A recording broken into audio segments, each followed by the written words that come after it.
Welcome to the ReaderHouse Author Roundtable, where authors from all walks of life come together to discuss the trials, tribulations, and triumphs of publishing their books. I'm your host, Corey. Find us on Spotify, Apple Podcasts, Stitcher, TuneIn, and Podserve, just to name a few. The Author Roundtable is sponsored by ReaderHouse Online Bookstore, where independent new authors come first. Right now I'm looking at the new book by Dequan Williams, and it's a testimony of transformation, faith, and God's redeeming love. It's titled A True Story for the Love of God, Book 1, Divine Destinies. The author, Dequan, is right here with me now at the show. We get to talk all about the book. Dequan, welcome. Thank you for joining me. Hey, thanks for having me. Dequan, can you tell me all about A True Story for the Love of God? What are readers going to find here? They're going to find extraordinary supernatural encounters throughout the entire book. Every chapter is a new encounter that Jesus had revealed to me. It's just a strengthening of faith, of joy, and even understanding how to overcome hardships. Dequan, what kinds of readers were you writing this for? All types. Young, old, rich, poor, anybody who has faith or doesn't have faith. It's an encouragement for all people of all age groups. So what was that spark, that inspiration that made you say, hey, I'm going to write this book? God he gave me a dream and told me that I needed to write this book, that I had to share the revelation that he gave me to his children. He said if I don't share, I wouldn't be given fresh new manna to enjoy. So he said I had to share. And have you ever done anything like this before, or is this all kind of a new thing for you? This is all a new thing for me. So being this was your first time writing, publishing, and everything, was this a long journey for you overall, the writing, publishing, and everything? Yes, sir. It took me actually about, I think since I originally started, probably like 4 or 5 years, because I was reading, I was writing, then I procrastinated, and then I have a writer's block, and it took me like 4 or 5 years to fully put it all down and put it together. Yeah, writer's block can be so frustrating. Dequan, whenever that hits you, do you have a certain maybe strategy for getting those words going again? Prayer. I was just prayer, and life just happens, and then you'll meet one person who'll give you an inspiration or a spark, and then it helps you to keep going. So you had your manuscript ready. You started working with your publisher, Christian Faith. What did you find to be the most challenging part about that publishing process for you? Just the time, patience, just having patience. Man, you put a lot of time, a lot of hard work into this, so that day finally came. It was a real thing. You're finally holding it in your hands for the first time, Dequan. What was that like for you? Well, it was exciting. I feel like it was a big accomplishment when I finally had it in my hands, and I can finally, because a lot of people was asking, waiting for it to be done, and they was like, and I was like, when it was finally done, I was just excited to finally hold it. Yeah, now you're officially a published author. What would you say is the most rewarding aspect of it all for you? Just having something of my own, having my own book, and then I can share testimonies with and share Jesus with, honestly. So when you look down the road, do you see yourself writing and publishing more? Of course, this is book 1, so I assume you have more sort of in the works. Yes, sir. I actually, I haven't started on book 2 yet because I want to get this one kind of up and going, but I definitely will have another one, probably another couple. We have a lot of listeners right now, and they're authors who are also just starting out in this whole thing. Dequan, do you have advice maybe that you could toss out there for them? Advice I probably would give is to stay with it, don't give up, and to dream big. Dream big. Don't doubt yourself. Keep going. God will make a way every time. That's great advice. Well, it's obvious that your relationship with the Lord is a huge inspirational force in your life. Who or what else would you say inspires you, especially when it comes to things like this? My wife, but I don't really have much like spiritual support. So God is literally like number one, but my wife also. I've talked with a lot of authors here over the years, and I've noticed how many of them also love to read as well. Dequan, would you call yourself a big reader? Yes, sir. Oh, what kinds of things do you like to get into? I love spiritual books. Like I read a lot of Rick Joyner books and Anna Roundtree books. I love faith-based books. Well, it sounds like a lot of readers are going to find this book a huge blessing. Again, it's titled A True Story for the Love of God, Book 1, Divine Destinies. It's written by Dequan Williams. and published by Christian Faith Publishing. So pick it up at places like Amazon, Barnes & Noble, iTunes, and traditional brick-and-mortar stores. Dequan, it's been so wonderful talking with you tonight and learning about your work. Thanks again for coming on the show. Thank you again for having me. I really appreciate it.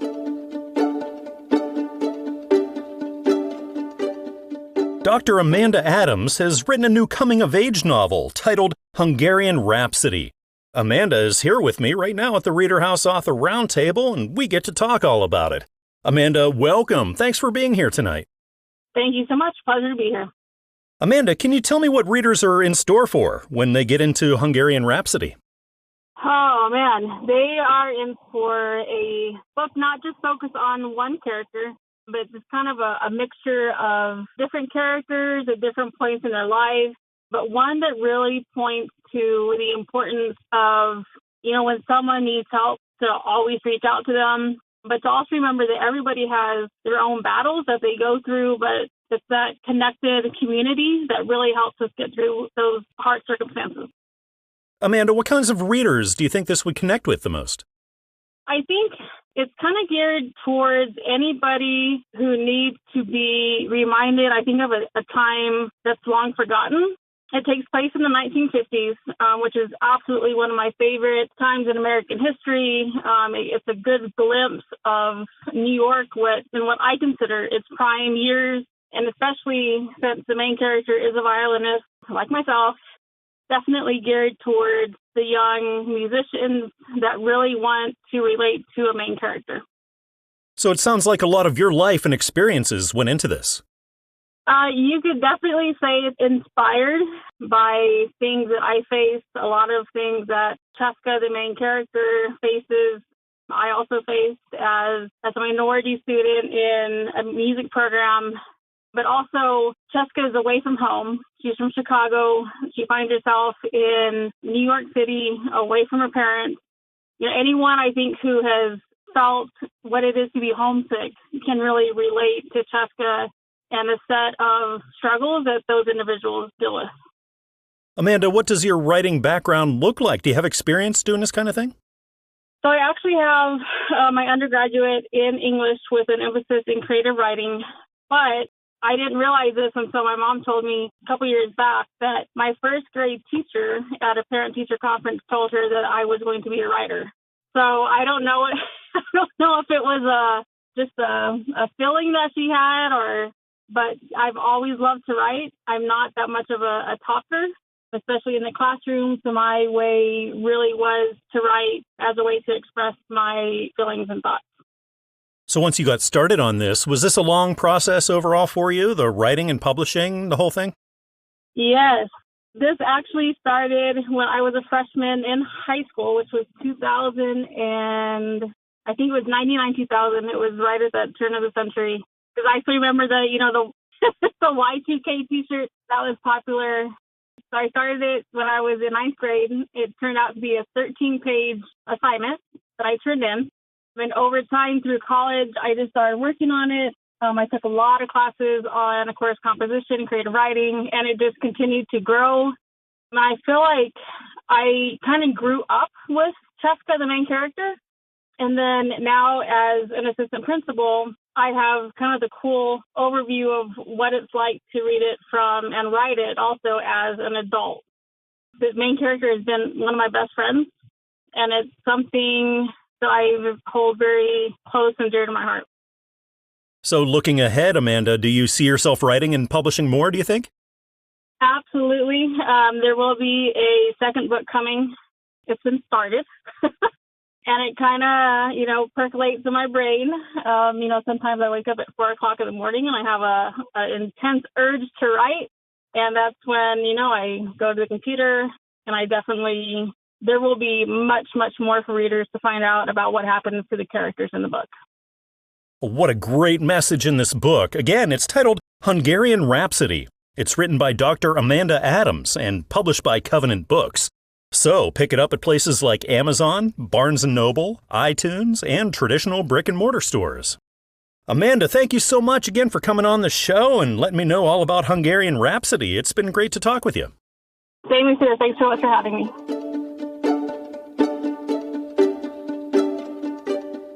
I'm looking at the new book by Nathaniel Larrieu, and it's a series of poems exploring the many shapes that love can take. It's titled Pinky, Pointer, Thumb. Nathaniel is joining me right now here at the ReaderHouse Author Roundtable. We'll be talking all about it. Nathaniel, welcome. Thank you for joining me. Thank you for the opportunity. Nathaniel, can you tell me all about Pinky, Pointer, Thumb and what you've written about there? Absolutely. Pinky, Pointer, Thumb is, as you said, it's a collection of poems. It's a heartfelt and a connecting way for not only me, but for my readers to understand, how we experience love, whether you're in your adolescent ages, you're my age, so 21, or you're, a little bit more experienced and a little bit up there in age, and you're just reminiscing on those times that you used to love, that you're loving, or that you have loved. These poems are meant to just kind of help you deep dive into what love really looks like in different shapes and forms, whether it be family-wise, relationship-wise, significance, wife, girlfriend, boyfriend, husband, whatever the case may be, friendship, and also spiritually, if you believe in that. And every poem was written with a purpose. I wrote these poems specifically between the ages of 16 and 18. So I was really kind of exploring, love as we know love to be, especially in those times because, I'm young. I'm experiencing a lot of hormones. I'm experiencing a lot of emotions. I'm becoming a man that I want to be. I'm also experiencing different things as I'm getting ready to go to advance in my life after graduating high school, advance in my career, advance in my life itself. So just through experiencing love too, I put these poems together and hopefully that somebody could understand and feel exactly what I was feeling, that I still am feeling, and, just be able to indulge in a wonderful read. That's really beautiful, Nathaniel. What kinds of readers do you think this would be best for? Of course, I hope that it would be a good read for anybody, but more specifically for those that love poetry, and then more specifically for those that, just love to connect. This book it's not my first book, but it is my first, well-established book. And through that, I really want to connect and gain an audience that is able to, see the transparency behind the words that I've created. And hopefully that they are not only getting something emotionally, spiritually, mentally, or even physically, hopefully they, feel some type of physical gratitude for the fact that I see them as a person. Hopefully it resonates. Just connecting people of connection that, love to connect with books. So you said this wasn't your first book, so you have experience in this kind of thing. Yes. I actually self-published a book with Poetizer in the middle of my storm. It was definitely a very big accomplishment. It's just this one that seems a lot more bigger because of everything that's surrounding it at this very moment. Like I said, I'm only 21, so but you can only imagine that at my big brain-sized age, I'm still young and I'm still grasping, what it truly means to have this level of success. And this is not to say that I don't think that anything that anybody else has done is not successful, but, in my life, there's only so many things you can do at one time. And, for this to be one of the biggest things and, probably one of the most I'm seeing being successful, it's definitely something, exciting, I guess you could say. Pinky, Pointer, Thumb. Can you tell me about this title and what it means? Yeah, Pinky, Pointer, Thumb, as we all know, it's a love poetry book, or if we don't know, it is a series of love poems. Pinky, Pointer, Thumb actually means I love you in sign language. And if you look at the cover, it has different skin tones. And that's mainly just for the fact that, love comes in different shapes and sizes and forms, and it doesn't discriminate. And I definitely wanted to emphasize that. But not only that, just, kind of bring a different form of love in the way that many people don't probably know. And that would be sign language. Sign language is something that I've kind of studied off and on. And that was one of the things that stuck with me. And then from then, that's what I wanted my title to be. This book is titled Pinky, Pointer, Thumb. It's written by Nathaniel Larrieu and published by Newman Springs Publishing. Pick it up at places like Amazon or Barnes & Noble or iTunes or traditional brick-and-mortar stores. Nathaniel, thank you so much for coming on the show and telling me all about your work. It was great to chat with you tonight. Thank you. I appreciate it. Thank you for the opportunity once again.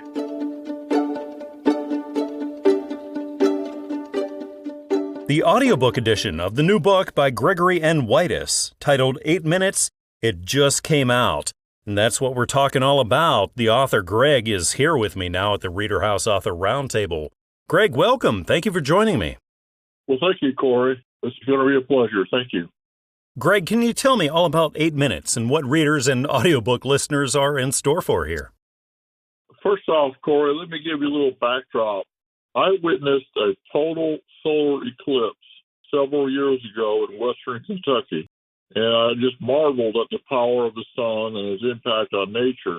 The birds and the cicadas were going at it, and then all of a sudden, as that shadow came across the landscape, things just got terribly quiet. It was like Mother Nature had pushed the mute button.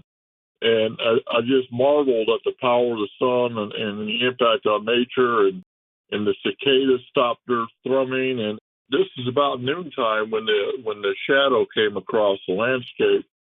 Stars started popping out right after, say, 12:30, 1 o'clock. And then it got chilly. Man, it dropped about 10, 15 degrees in a matter of minutes. And I went home and I researched the sun. It made such an impact on me. And Corey, I came across an interesting fact. The book, 8 Minutes, is not about the sun going completely out. We all know what would happen if that were to occur. The life would stop in a matter of days. But if the sun changed its energy output by only 1%, it would be catastrophic for Earth. We could turn into another Venus or Mars in a matter of days. And this really, really struck me as fascinating. So I decided to write a novel about what would happen if the sun did this. And that's how 8 Minutes came about. And I've had a lot of readers tell me, Greg, this is quite possible. And you held the attention of the reader all the way through the book because the reader's constantly thinking, man, this could really happen. So that way the book was a success. I did what I wanted to do. Greg, what kinds of readers were you thinking about when you wrote it? My target readers are folks who like sci-fi thrillers based on understandable science. 8 Minutes, like I said before, is a very probable story. And I might add that it concludes with a good ending. How many apocalyptic thrillers have good endings? Before I wrote this book, I read Cormac McCarthy's The Road. Great book. And I said, I'm not going to end my book like that because, man, I needed an antidepressant after I got done reading that book. Cormac's a fantastic writer. I wish I could write like him. But I wanted to write an apocalyptic thriller that had a fairly decent, good ending. So what does your writing background look like, Greg? Do you have experience doing this kind of thing? No. What got me into writing, Corey, was I went to church with a very prolific writer. She had published like 12 or 13 children's books and some historical books. She knew about all my life experiences, being a deputy sheriff and working on catfish farms for 30 years. And she said, you need to write what you know, and you have a lot of experience in life. And so I took her up on that. And then I read Cold Mountain by Charles Frazier. That was his debut novel. And that rascal became a bestseller on his first book. And I said, shoot, maybe I can pull something like this off. So I started writing my first book, Blue Green, which is based a lot on my catfish farming experience. That was my first novel. And then on my second one, I tried to start a genre called Midlife Crisis, but so far it hasn't taken off yet. But those are my 3 books, Blue Green, Night Hope, and 8 Minutes. And you can tell I don't stick with one genre. I'm all over the board, man. Wow, what an exciting book. I think readers and audiobook listeners are going to love this. Again, it's titled 8 Minutes. It's written by Gregory N. Whitis and published by the Audiobook Network. So pick it up at places like Audible, iTunes, and Amazon. Greg, thank you so much for talking with me tonight. I appreciate your time. Okay, thank you, Corey. Thank you very much.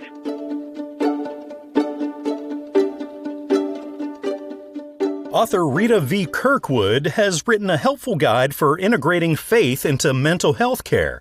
The name of the book is SCAMP, Spiritual Connections in the Mental Health Practitioner. Reda is joining me right now here at the ReaderHouse Author Roundtable, and we're going to talk all about it. Reda, welcome. Thank you for being here. Thank you so much for that warm welcome. I'm really excited about Scamp. I'm excited to learn all about the book, Reda. Can you tell me what you've written here? Well, SCAMP is an acronym for Spiritual Connections and the Mental Health Practitioner. And it brings the world of psychology and spirituality together in an easy, clear, and practical manner for the client and the mental health practitioner. So it sounds like a broader audience than both the practitioners and the clients.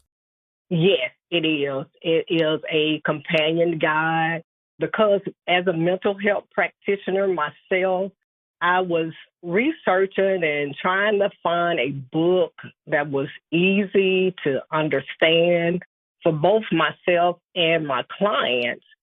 And unfortunately, the resources out there are very limited in this subject, and trying to find something to bridge that gap between the world of psychology and spirituality in a practical way that's easy to understand.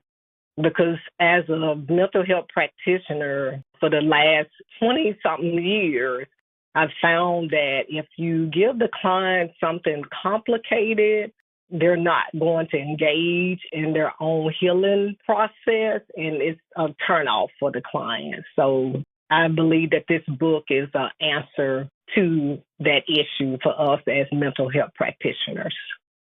So what was that spark, that inspiration that made you say, hey, I got to write this book? Actually, it was my own personal journey through dealing with depression myself as a mental health practitioner and trying to just remove the stigma involved in seeking out mental health treatment. And I can remember my own personal journey in dealing with depression, going through some life changes, experiencing some crises. And I was looking for a therapist who could offer mental health treatment along with spirituality, because that's very important for me. That's the bedrock of all that I do. And I really couldn't find anyone in my area in Arkansas who could offer that to me. So that was my main motivation and that spark that inspired me to write this book. Reda, what does your writing background look like? Do you have experience in this kind of thing? Yes, I've actually wrote a Christian children's book titled Princess Divine around 2017, if I'm not mistaken, 2016, 2017. And so I am a published author, and I like to write a lot. I think it's a gift that God has granted to me, and this will be my second published work. So once you have your manuscript ready and you start working with your publisher, Christian Faith, what would you say is the most difficult part about that whole publishing end of things for you? I would say the editorial work. Christian Faith Publishing is a professional company. The person who worked with me was very patient throughout this process, but that was the most tedious part of it. But it was well worth it when I got the finished product in my hands. Man, once it was finally in your hands, Reda, what was that moment like for you? Just a moment of accomplishment. I felt so accomplished. It was so meaningful for me just seeing what that finished product looked like after being inspired by the Holy Spirit to write Scamp, and just knowing that it was my work and just seeing it come alive and in print. So it felt very accomplished for me. Again, this book is titled Scamp, Spiritual Connections and the Mental Health Practitioner. It's written by Reda V. Kirkwood, LCSW, and it's published by Christian Faith Publishing. So head on down to Amazon, Barnes & Noble, iTunes, or traditional brick-and-mortar stores, and you'll be able to pick this up. Reda, thank you again for coming on the show. It's been so great talking with you. Thank you for having me, and I really enjoyed the conversation.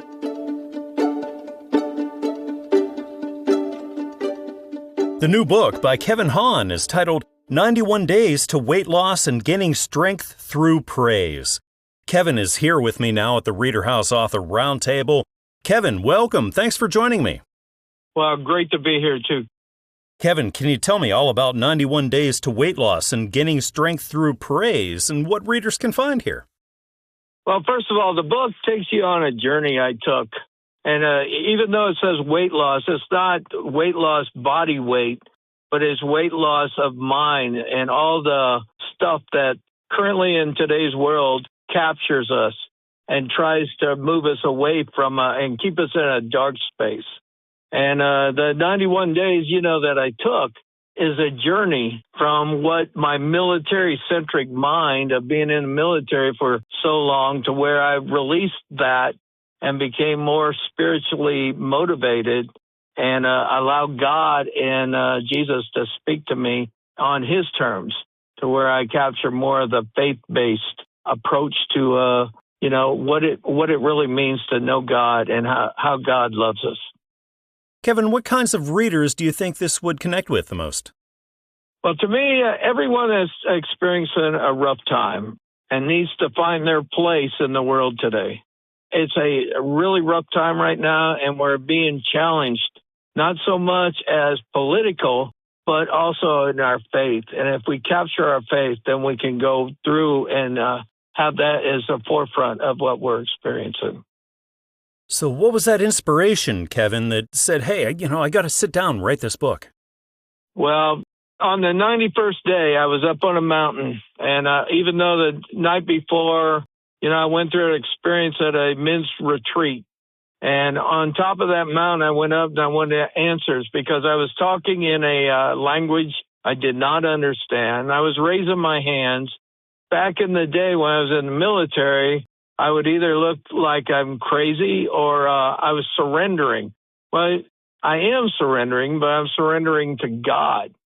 So up on that mountain, I asked God to show me a sign. And then he came forth and he says, this is what I want you to do. I want you to write a book and I want you to document your journey so others that's maybe going through the same things can also read your book and see how you were able to endure through going with God and faith as your spiritual leader.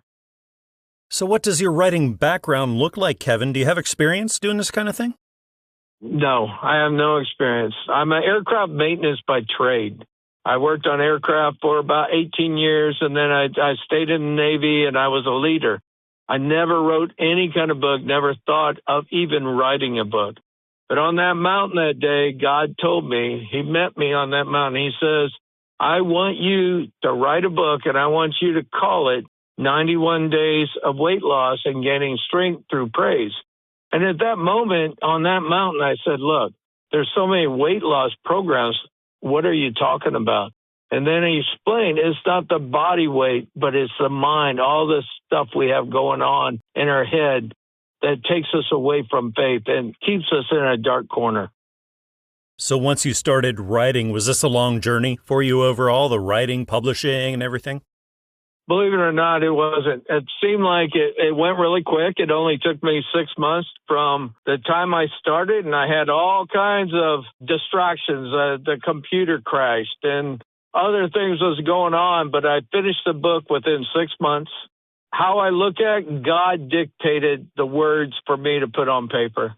Today, I read it today, and I'm amazed that came from my hands and my mind. But there's only one reason for that. God dictated to me. And then once it was finally a real thing, that first copy came in and you were holding this in your hands, Kevin. What was that moment like for you? I mean, I was elated for one. For one, I was amazed that what I wrote came from me.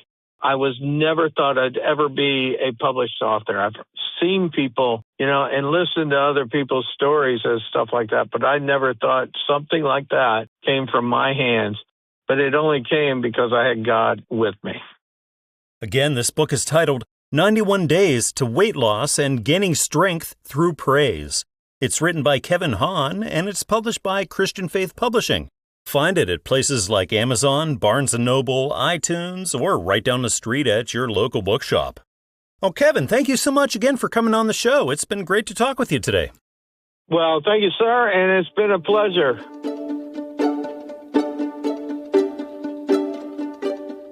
The audiobook edition of Donna Shade's book, Laddie the Lucky Dog, Oh, it just came out. You can find it everywhere that you normally pick up your audiobooks. We'll be talking all about it right now here at the ReaderHouse Author Roundtable. The author, Donna, is sitting right here with me. Donna, welcome to the show. Thank you for joining me. And thank you for asking me. Donna, can you tell me all about what readers and audiobook listeners are going to get into whenever they get into Laddie the Lucky Dog? Well, Laddie the Lucky Dog is inspired by our foster and adoption of a smooth collie that was rescued from a hoarding situation in the Midwest of 200 collies. Actually, he was from Indiana. He and 4 other collies were transported to California to be fostered and find homes for. After having Laddie at the house for just a couple of days, we fell in love with him and adopted him right away. His temperament was so extraordinary that I felt his story had to be told. He was very gentle and quickly warmed up to anyone who was disabled. He loved sitting next to people in wheelchairs, giving them comfort and support. Needless to say, I had to change some of the facts due to legal issues with courts concerning the previous owners. This is a story about the love and devotion between 2 little girls and their beloved Laddie. I love it. Donna, what kinds of readers did you have in mind for this? Well, I was planning on targeting anyone that loves animals, especially those who have rescued any animal of any kind. I think children between the ages of 3 to 12 would be especially interested, as these are the formative years and children have a special bond between themselves and their dogs. So what was that spark, that inspiration that made you say, hey, I got to write a book about this? Well, believe it or not, I was so passionate about starting the book that I lay in bed one morning and thought about it. I got up and started writing until I finished my thoughts about this incredible dog. Of course, in the days to follow, I went back and reread it and I made some minor adjustments. I just fell in love with the dog, and he's the greatest. He loves children. He goes to people that are in wheelchairs. When we first got him, since he was a rescue dog, I really wasn't quite sure how he was going to react to all these different situations. And my mother was in a wheelchair, and she wanted to see him, so I took him over to her house, and he went and sat with her the whole couple hours we were visiting right next to her. And then I had another friend who is also in a wheelchair. She wanted to see him because she's adopted or had gotten Shelties from me, because that's the first dogs that I've had. I do a lot of Sheltie rescues, type collie rescue. And she had gotten a Sheltie from me also, and he went right up to her and sat right next to her in a wheelchair. So the dog has a special gift. So when it comes to writing and publishing and everything, do you have experience in this, or is this all kind of a new thing for you? It's all brand new. Yeah, this is the first book that I've written. So I have multiple ideas for additional works soon to be in the making. I have already written my second book about Laddie, and it's called, Laddie the Lucky Dog Keeps His Promise. And the only way you're going to know what he promised is to read the book. So once you sat down, got started on this, was this a long journey for you overall, the writing and publishing, the whole thing? The publishing part, because this is all new to me, and I've had so many phone calls from different publishers who want to market the book, and I've had dozens of them. I've had like 2 or 3 already calls today. It's a different journey for me because actually I'm a veterinarian, and I do rescue work, and I'm a real estate agent and a notary public. And I am also the coordinator for all of Monterey County, which is about 500,000 people, for the animal rescue for the California Veterinary Medical Reserve Corps, and we work under FEMA. So I kind of have to do a little bit of everything. This is just kind of part-time. It's just something I really had a passion for, and I just sat down and started writing. Of course, we're talking about the audiobook edition of this. Was it a challenge to find just that right voice that you were looking for? Yes, I did. They give you a list of they have people like try out, like for maybe, I can't remember if it's 30 or 40 people that try out, and you listen to the voices, and then I narrowed it down to, I think, 3, and then I went down to 1. And I'm very pleased with the job she did. They have you listen to it, and I only had like 2 or 3 little quirks to change on the voice, and it was perfect. So I'm very pleased. Oh, what a beautiful book. Again, it's titled Laddie the Lucky Dog. It's written by Donna Shade, and it's published by the Audiobook Network. So pick it up at places that you normally would find your audiobooks at, like Audible, iTunes, and Amazon. Donna, it's been wonderful talking with you tonight. Thank you so much for coming on the show. And thank you very much for having me on.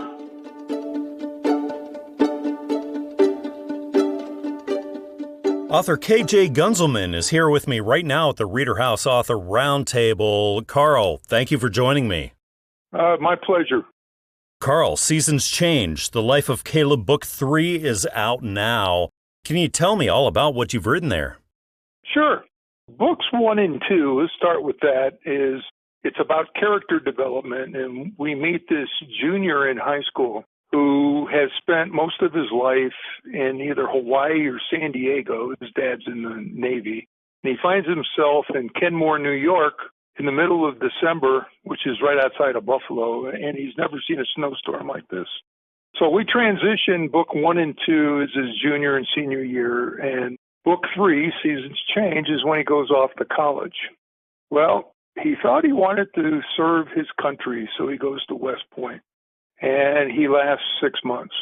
For a number of reasons, he feels that his Christian faith and his Christian principles are being challenged. And about halfway in the book, he leaves West Point, goes down to Mesa, Arizona, transfers to the Arizona State University down there. But he joins an organization called CFC, Christians for Christ. And this organization operates very much like SEAL teams. And they go around the world and they rescue persecuted Christians. And basically, Seasons Change is about his transition to that lifestyle and organization. It ends where he is being deployed for his first mission in California to rescue some children who were taken from an orphanage by a cult member. And so what we witness is we see Caleb growing physically and spiritually. One of the other things is he proposes to his girlfriend. And then we pick that up in Book 4 and then Book 5. Carl, what kinds of readers do you think would be really into this series? Well, it was designed, actually, I was inspired writing the series thinking about my grandsons. I think the book is principally for boys and girls in high school who are looking for a role model, and one who, a Christian role model, because Caleb is definitely the kind of kid I never was in high school, but I wish I had been in high school. And as well as the family dynamics. He comes from a very faith-based family. It would be, I think, a good read for young parents because there are some life values and so forth that I try to cover. But primarily, it was meant for late age teenagers. So we start when he's 17 years old in Book 1. In Book 3, Seasons Change, he turns 19, and by the time we get to the end of Book 5, he's married and he's 21 years old. So, Carl, what does your writing background look like? Before this series, have you had a lot of experience doing this kind of thing? I had no experience doing this thing.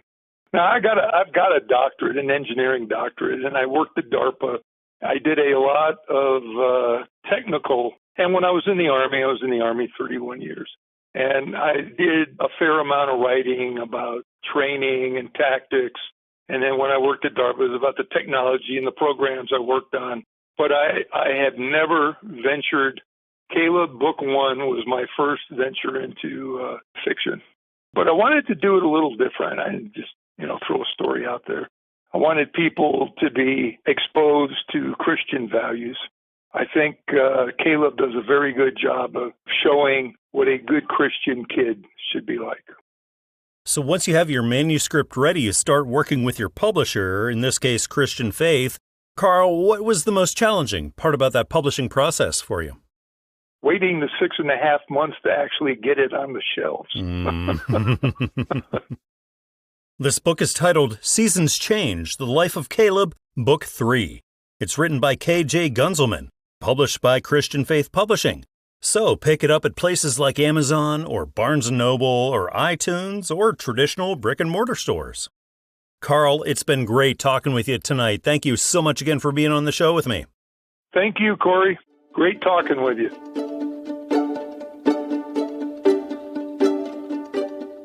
I'm looking at the new book written by D.C. Dahlia, and it follows a group of high schoolers to solve the murder of one of their classmates before they get killed themselves.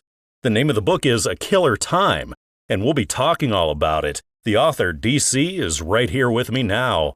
DC, welcome. Thank you for joining me. Yes, thank you for having me. DC, can you tell me what readers are going to expect whenever they open up A Killer Time? They can expect a lot of humor that is not always the most appropriate when dealing with murder.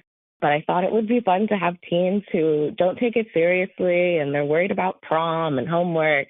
And the killer is just kind of like, all right, that's happening, but who am I going to prom with? And what sort of a reading audience did you have in mind for it? I did originally, of course, I see it as YA, but I do see that it kind of goes beyond that because of the elements that are in it with the humor. There's some romance. There's this kind of fantasy little element to it, too. So I do think it goes beyond YA, and I do think other people can definitely enjoy it. I think anyone who loves murder mystery will definitely love it, too. So how are you inspired to write this? Where'd this idea come from? I had the idea for a good while before I actually started writing it, but I am very, very good at guessing plot twists in movies and books and everything. And so I was like, okay, I want to write something that maybe if I hadn't written it, I would not guess who the killer is. And so that was my biggest inspiration. And I love mysteries and I love guessing. So I thought it would be fun to do one that's a little different than the usual, but that's still fun and still captures the mystery element of the books and all that. So what does your writing background look like, DC? Have you done a lot of this kind of thing before? No, this is my first published book. I actually do have 5 more written for the series, but I decided to start writing and then I kind of just never stopped. So I have a lot of books in my laptop right now. So once you got started on A Killer Time, was it a long journey overall, the writing and publishing and everything? Absolutely. I started writing probably this book when I was probably 18, and then I finished it within a year.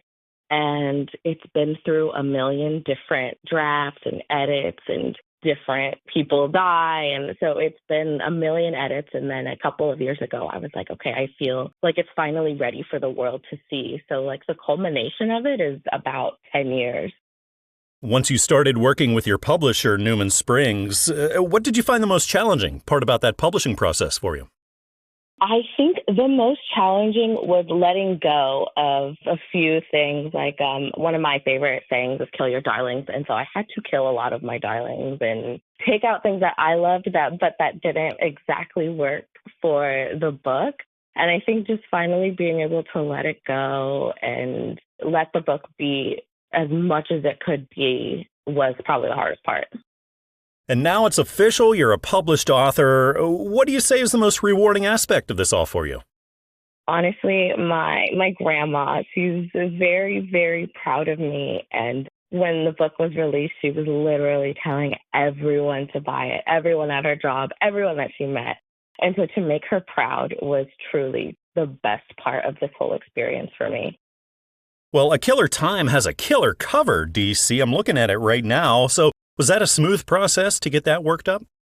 It was and it wasn't. I already kind of had the idea. I knew I wanted to do like a play on the title with Killer and Time. And so I was like, I definitely want a clock and I want blood dripping like from the hands of it. So it's a bit of a joke, but it's also like a really cool design that I think me and the publishers came up with. So I love that cover too. It is so close to my heart. I'm so glad it turned out the way it did. And are you the kind of author that has kind of a routine to it? Like maybe you'd love to write early in the morning or really late at night? Or are you just kind of writing as you feel those ideas coming on? I do my best writing at like 2 a.m. I'm a little late night writer for sure. Well, it sounds like readers are really going to love this book. Again, it's titled A Killer Time, written by DC Dahlia and published by Newman Springs Publishing. So find it at Amazon, Barnes & Noble, iTunes, or right down the street at your local bookshop. DC, thank you so much for coming on the show. It's been great talking with you. Thank you, Corey. Thank you so much for having me.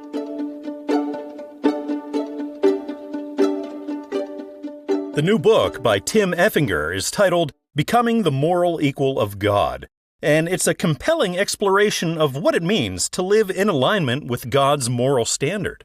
The author, Tim, is right here with me now at the ReaderHouse Author Roundtable, and that's what we're going to talk about.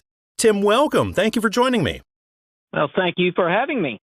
Tim, can you tell me what you've written in Becoming the Moral Equal of God? Well, I wrote the book based on my belief and my experiences with Christianity that people just are not getting a full, complete understanding of what salvation is. And my understanding is that the more complete of an understanding of what salvation is that they understand, the more apt a person is to get saved. And I think that we're mainly hearing now minimal salvation messages, and so we get a minimal amount of people saved. And one of the things they don't understand is you've got to be as good as God. That's, the moral equal of God. And I want to stress that in my book. I hope people read it. And it's a short book. It's only 62 pages long, and it's kind of a strange book in that the actual book portion of it is only 24 pages. The rest of it's index after that, which are encouragements to believe in God and place your faith in Christ. So anybody can read it and read it quickly. It comes in 20 sections. So if you read a section a day, you'll knock it out in 20 days, or even if you skip a few days here and there, you can knock it out in a month easily. So that's the book. Tim, would you say this is best for believers? Well, it's good for believers in that I want them to be better witnesses to the people that they come in contact with, but it's really written more for the nominal Christian. They make up a large part of what we call Christianity, but it's also for people who are atheists and agnostics and people just aren't saved at all. I think if they understood the salvation message, that even many of them would get saved. So what was that inspiration, Tim? What was that spark that made you say, hey, I'm going to sit down and write this book? Well, I was a Bible study leader for many years, and also even a adult Sunday school leader for several years. And at first, I would always ask people questions like, what does the word salvation mean? And you mainly get people who don't understand what that even, the definition of that word. And then I would ask them, well, what does the word gospel mean? Well, they didn't know that either. And so then I'd try to encourage them to learn the gospel message, because that's highly important, the power of God and the salvation for all who believe it. And so as I was coming in contact with more and more of these people who were clearly not saved, even though they attended church every week, it just ate me up over the years. I looked for books that would say what I wanted said, and I just couldn't find any. So finally, I just gave up and said, okay, I'll write one myself. And since a lot of the people I came in contact, especially the younger ones, do not like to read, I decided it needed to be thorough yet short. So my book is a straight to the point short book. And like I said earlier, the main portion of the book, the one that's mainly about salvation, is only 24 pages long. So is this the first time you've been published then? Oh, yeah. I never thought in my entire life I'd ever write a book. And then once it was finally a real thing, you were holding this in your hands for the first time, Tim. What kind of a moment was that like for you? I loved it. I was thrilled about it, but at the same time, unless it produces some results, it was a waste of time. And I want those results to come through for people. I mean, there's so many people that just are not in touch with God the way they should be. And it's so simple. Salvation is there for the asking. So why not ask Jesus for salvation? It just takes seconds. But they're not being informed of this. Well, it sounds like this book is going to be a blessing and bring deeper understanding to so many readers. Again, it's titled Becoming the Moral Equal of God. It's written by Tim Effinger and published by Christian Faith Publishing. So get it at places like Amazon, Barnes & Noble, iTunes, and traditional brick-and-mortar stores. Tim, thank you again for coming on the show. It's been so nice talking with you. Okay, well, thank you. We hope you enjoyed this edition of the ReaderHouse Author Roundtable, where authors from all walks of life come together to discuss the trials, tribulations, and triumphs of publishing their books. Check us out on Spotify, Apple Podcasts, Stitcher, TuneIn, and PodServe, just to name a few. The Author Roundtable is sponsored by ReaderHouse Online Bookstore, where independent new authors come first.